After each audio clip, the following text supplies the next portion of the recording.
Le scrutin que toute l'Europe attend demain. Une fête politique à Paris. D'accord pour une table ronde, mais sans les Palestiniens. Celui d'un roi qui ne ressemble pas à un roi.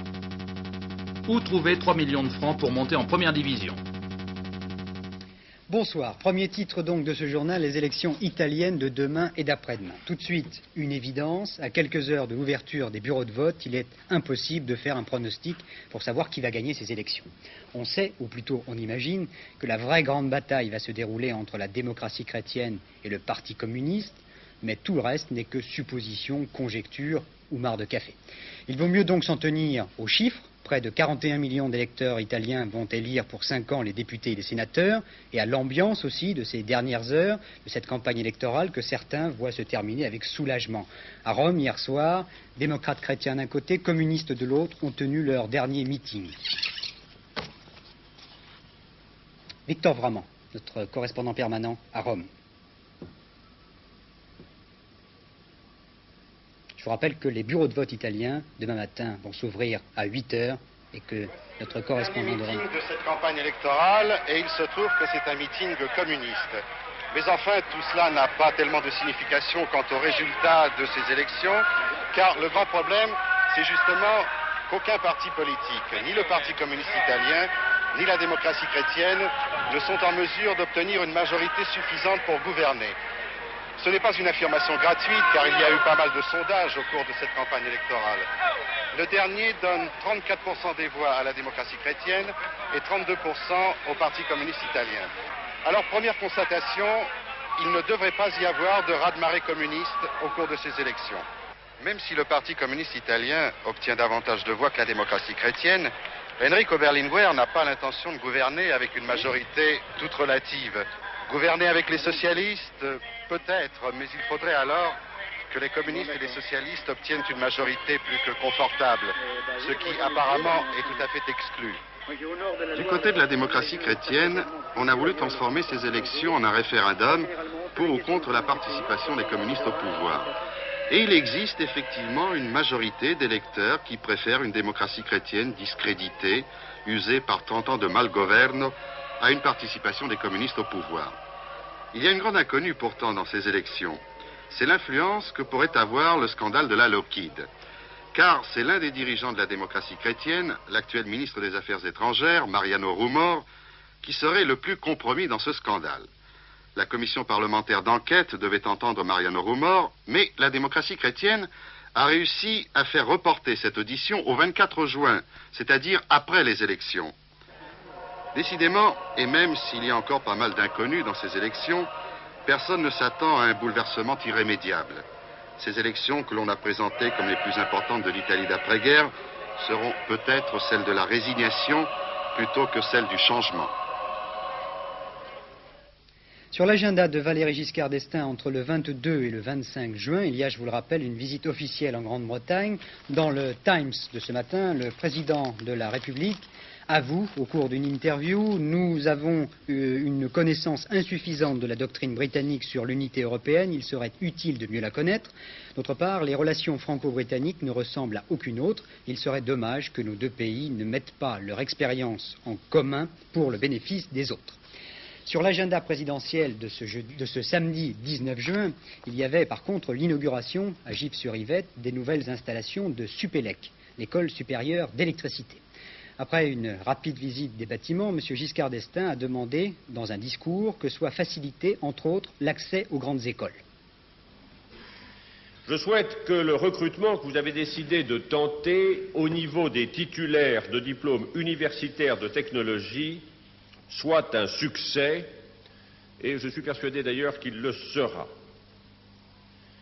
Le gouvernement vous demandera sans doute bientôt, par la voix de Madame le secrétaire d'État, comme il le demandera aux autres grandes écoles, de faire davantage encore pour accueillir les jeunes qui sont passés par l'enseignement professionnel ou technologique. Dans son discours, le chef de l'État a noté que près de Supélec viendra s'installer bientôt une autre grande école d'ingénieurs, Dans quelques temps, donc, tout près de Gif-sur-Yvette, on retrouvera une véritable pépinière de grande école. HEC a depuis longtemps quitté Paris pour s'installer à la campagne. Normal Sup, dit-on, ne bougera pas. L'ENA s'accroche au quartier latin. Polytechnique prépare pour le mois de septembre son déménagement à Palaiseau. Les ponts n'ont pas quitté la rue des Saints-Pères et ce matin, le président de la République a inauguré à Gif-sur-Yvette les nouveaux locaux de l'école supérieure d'électricité. Ça a amélioré le cadre quand même. On peut se promener entre midi et deux, c'est agréable, on a la campagne à côté. Je fais le trajet Paris-Gif-sur-Yvette chaque jour. C'est pratique? C'est pas très pratique, mais je pense que l'école elle est nettement mieux ici qu'à Malakoff, donc ça vaut le coup. 28 000 mètres carrés pour l'enseignement, 4 200 pour la recherche, du soleil sur les terrasses et un tennis dans le hall d'accueil. On est mieux, c'est sûr, ici qu'à Malakoff. Évidemment aussi, tout déménagement pose quelques problèmes. Faire Supélec à Gif-sur-Yvette veut presque obligatoirement dire habiter à Gif-sur-Yvette. Justement, le logement, ça a été un problème assez important, du fait que les crédits ne permettaient que d'aménager des chambres que pour la moitié des élèves. Dans une résidence? Dans une résidence à côté de l'école, et que cette résidence n'a pas été terminée le jour de la rentrée. C'est-à-dire on a emménagé dans les travaux, et sans meubles d'ailleurs. Quitter le quartier latin, ce pourrait être quitter Paris et ses bibliothèques, les autres écoles et le milieu estudiantin si Supélec était seul sur son plateau. Ici, nous avons la proximité d'établissements de recherche importants, ceux de l'université qui sont dans la vallée, de ce côté-ci, le commissariat à l'énergie atomique qui est de ce côté, la Thomson CSF qui est à Corbeville. Et que se serait-il passé dans 20 ans si l'école supérieure d'électricité était restée à Malakoff avec un environnement assez coincé, si je peux le dire? Comme Supélec, Polytechnique s'apprête à vivre l'exil vert des grandes écoles. Il ne lui reste que quelques mois à vivre à l'ombre de Descartes et du Panthéon. Et seuls ou à peu près, les anciens élèves s'en plaignent amèrement et mènent un combat d'arrière-garde contre ce qui leur paraît être la fin de leur école. Grâce à plus de 36 milliards anciens d'investissement, on changera le vieux pour du neuf. On a fait un lac artificiel, des collines sur le terrain trop plat, planté des arbres déjà grands, construit 2 piscines et un solarium. Alors qu'ils jouaient au foot entre 4 murs, les futurs polytechniciens auront 2 stades, 6 cours de tennis et des salles de sport. On vient déjà visiter les laboratoires et le cloître conçu tout exprès pour que les mathématiciens réfléchissent à l'aise. Plus qu'avant encore, les grandes écoles seront ici des mondes clos, protégés des tourmentes universitaires.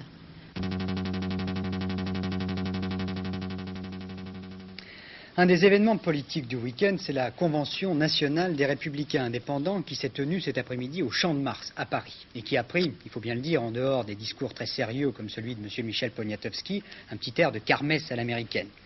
Selon les organisateurs, près de 20 000 participants ont défilé sous les 3 chapiteaux de toile installés tout près de la Seine. Les Républicains indépendants, décidément, ont bien fait les choses pour rendre publique leur convention nationale. Une installation de premier ordre sous un grand chapiteau monté au pied de la Tour Eiffel, une publicité impressionnante auprès des militants, qu'ils soient de la région parisienne ou de province, et enfin un choix de thème pour les discussions politiques, un choix qui ne peut prêter aucunement à la polémique avec les autres partenaires de la majorité. Comme toujours pour un meeting de ce genre, la politique s'entremêle avec le folklore. On va, on vient, on s'égaye dans le Champ de Mars au son d'un orchestre composé de militants, musiciens amateurs. Mais malgré tout, la politique prime. C'est ainsi que ce soir, avant les flonflons du Grand Bal, les Républicains indépendants entendront un discours de leur leader, Jacques Dominati, qui renverra la balle à Jean Le Canuet en disant oui à sa proposition d'accord électoral. De quoi sans doute faire frémir l'UDR, malgré le soin pris aujourd'hui, sous la Tour Eiffel, pour éviter tout ce qui pourrait ressembler à une attaque. Cet après-midi, c'est le président d'honneur de la formation, Michel Poniatowski, qui a en quelque sorte établi le catéchisme du parfait giscardien. Pas d'immobilisme mais pas de révolution, une transformation de la société grâce aux réformes et surtout tous unis derrière le chef de l'État. Les conditions sont aujourd'hui réunies d'une nouvelle tentative, d'une nouvelle proposition de civilisation française d'une société constituant un progrès constant vers la liberté, la justice et la responsabilité. Cette voie de transformation et d'évolution dans laquelle Valéry Giscard d'Estaing appelle la France n'est pas une voie facile. Elle fait appel à la raison plutôt qu'à l'obéissance, à l'adhésion plutôt qu'à la contrainte, au réalisme plutôt qu'aux illusions. Pour y progresser, il lui faut votre aide. Toujours au cours de cette Convention nationale des Républicains indépendants, dans un discours fait cet après-midi, M. Jean-Pierre Fourcade a révélé que l'indice des prix du mois de mai ne sera pas très bon. À retenir encore en France aujourd'hui, en quelques mots, que le commerce extérieur de la France était encore en rouge le mois dernier. Le déficit de la balance commerciale a dépassé 3 milliards de francs depuis le début de l'année. Que la librairie Hachette vient de racheter plusieurs des titres possédés jusqu'à maintenant par le groupe Prouveau, dont l'hebdomadaire Paris Match. Enfin qu'il y aura une grève dans les mines de potasse d'Alsace en signe de deuil et de protestation le jour des obsèques des 5 hommes morts accidentellement hier soir à Bervillers dans le Haut-Rhin. À l'étranger maintenant, le calme semble revenir en Afrique du Sud, mais la situation reste toujours tendue dans les villes noires de la banlieue de Johannesburg. À tel point que la nuit dernière, le Conseil de sécurité des Nations Unies s'est réuni et qu'il est sur le point d'adopter une résolution condamnant énergiquement le gouvernement sud-africain de M. Vorster. Le bilan des émeutes raciales de ces derniers jours, que la presse locale d'ailleurs ne peut même pas publier sur ordre du gouvernement, ce bilan est de 100 morts et de plus de 1000 blessés dans la population noire. Et on comprend que ce bilan soit très lourd lorsque l'on découvre les images que nous venons de recevoir d'Afrique du Sud. Consigne donnée par John Vorster, le Premier ministre, à la police sud-africaine, rétablir l'ordre à tout prix, quels que soient les moyens pour y arriver. Les consignes ont été appliquées, des témoins ont vu quelques policiers tirer sur des manifestants sans aucune sommation. Ici, à Alexandra, la deuxième cité noire des faubourgs de Johannesburg, un quartier de 60 000 noirs, pris à son tour dans l'engrenage de la violence.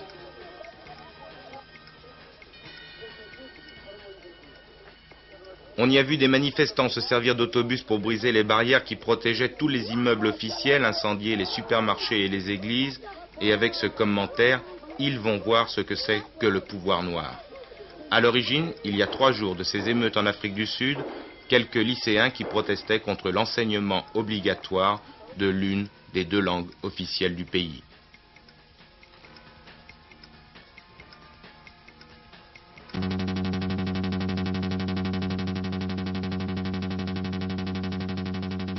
L'idée d'une table ronde réunissant toutes les parties libanaises pour essayer de trouver une solution au conflit a fait très vite son chemin. Après les chrétiens modérés du Liban, ce sont maintenant les États-Unis qui se déclarent favorables à une telle initiative. De son côté, le président égyptien Sadat, qui a eu une conversation téléphonique avant-hier avec Valéry Giscard d'Estaing, annonçait ce soir qu'une concertation internationale était en cours.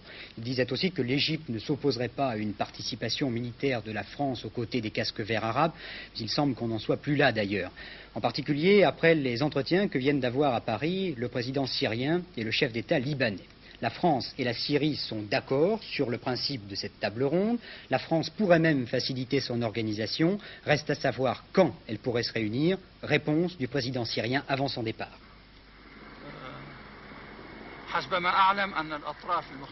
À ce que je sais, toutes les parties libanaises se sont déjà mises d'accord pour mettre en train une table ronde. Il y a eu dernièrement quelques difficultés, mais on peut surmonter ces difficultés.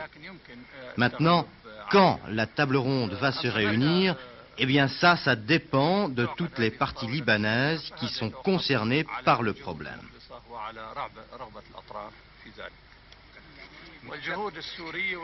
Mais les efforts syriens aussi bien que les efforts français ont contribué à pousser les différentes parties à aller vers la réunion d'une table ronde. Est-ce que les Palestiniens vont participer à cette réunion si elle est liée? Non, à la présence des Palestiniens, l'affaire est purement libanaise et concerne seulement les Libanais.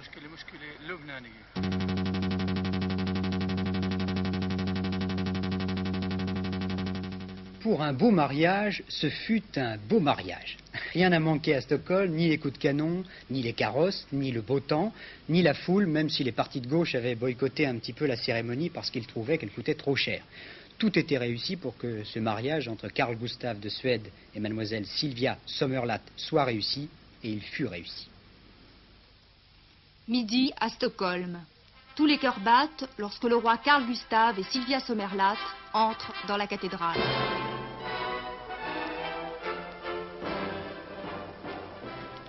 Mais en France, à Nevers, une certaine émotion règne aussi.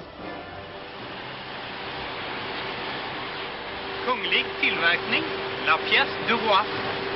Ce jeune Suédois, en stage dans une usine de Nevers, présente le travail effectué par Carl Gustaf XVI en 1968.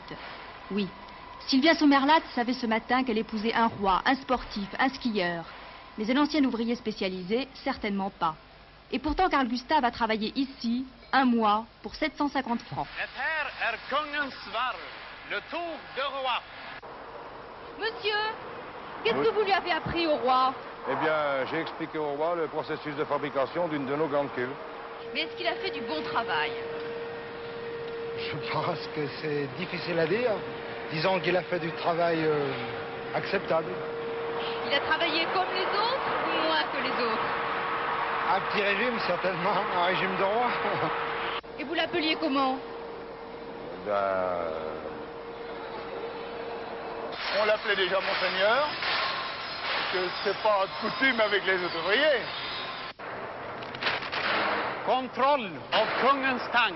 Contrôle de la cuve du roi. De machine en machine et de service en service, Carl Gustaf a tout connu, tout visité. Réflexion unanime, il a été très simple, très naturel et très estimé de ses supérieurs hiérarchiques. Il était rentré à la société en qualité d'ouvrier spécialisé puisqu'il n'avait aucun métier pour pouvoir entrer comme professionnel dans la société. Mais est-ce qu'il a été traité comme les autres ouvriers, comme les autres OS? Oui, absolument comme les autres OS. De la même façon, il avait les mêmes droits et les mêmes devoirs que les autres ouvriers qui travaillaient dans la société. Il arrivait à l'heure? Disons, d'une façon régulière, peut-être pas, mais enfin, il essayait d'arriver toujours à l'heure.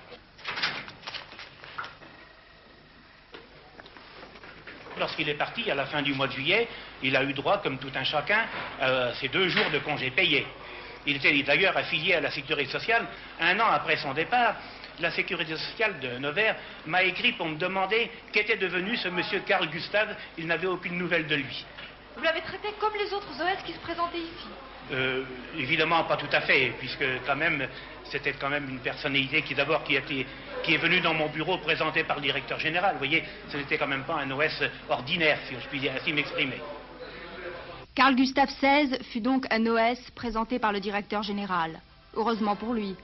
Car s'il n'avait été qu'un OS comme les autres, aujourd'hui, jour de son mariage, il n'aurait guère obtenu davantage que 3 jours de congé et 200 francs de prime. Mais qui, de nos jours, ne regrette pas les contes de fées?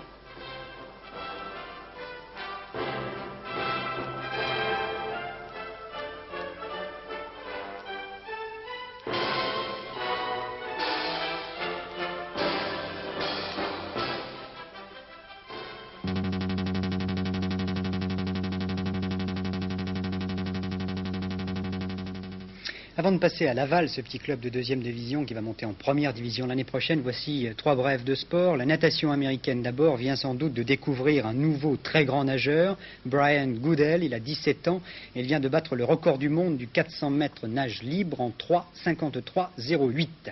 En tennis, l'Australie s'est qualifiée pour le tour suivant de la Coupe Davis en battant la Nouvelle-Zélande. Enfin, en football, dernière journée du championnat de 1re division ce soir. Même si Saint-Étienne perd contre Reims, les Verts garderont leur couronne. Par contre, pour Lyon, Troyes et Monaco, c'est ce soir ou jamais. Il faut absolument qu'ils gagnent pour ne pas descendre en 2e division. Pour Laval, par contre, club de 2e division, le sort est déjà jeté depuis plusieurs jours car le club monte en 1re division. Une grande aventure qui cause quelques remous du côté de Laval. Pour la première fois dans l'histoire du football français, une équipe amateur, ou prétendue telle, accède à la 1re division professionnelle. C'est aux dépens du Red Star que Laval, le 11 juin, a obtenu le droit de jouer la saison prochaine aux côtés des grandes formations françaises. Mais, après avoir battu les Parisiens 2-1, les Lavallois savaient que tout n'était pas réglé. Car, hormis le président Bisson porté en triomphe à la fin du match, rares étaient les partisans convaincus du bien fondé de la promotion de leur équipe. Et pourtant, Henri Bisson est parvenu à emporter la décision. Laval jouera la saison prochaine avec les grands. Mais pour ce faire, le président du Stade lavallois est décidé à ne rien changer à l'image de marque de son équipe.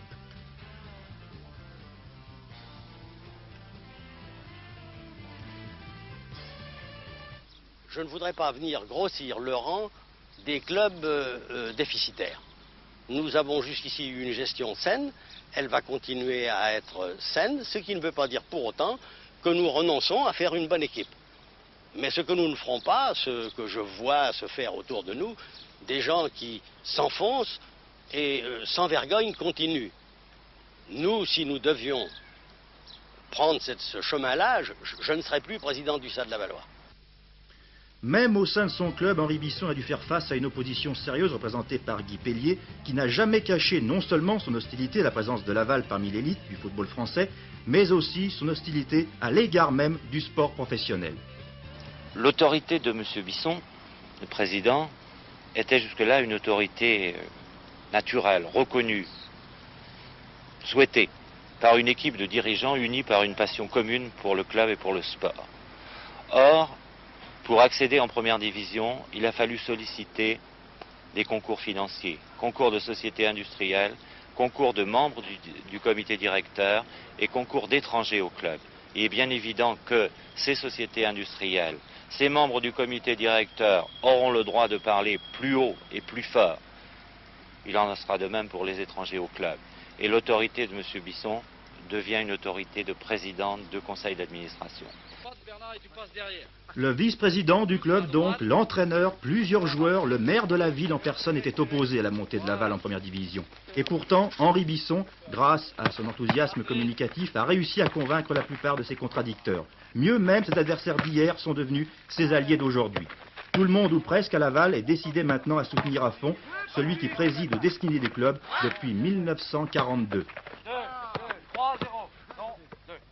Il est de bon ton de dire du bien de l'homme qui dirige le club, mais là je crois qu'il est difficile de faire autre chose.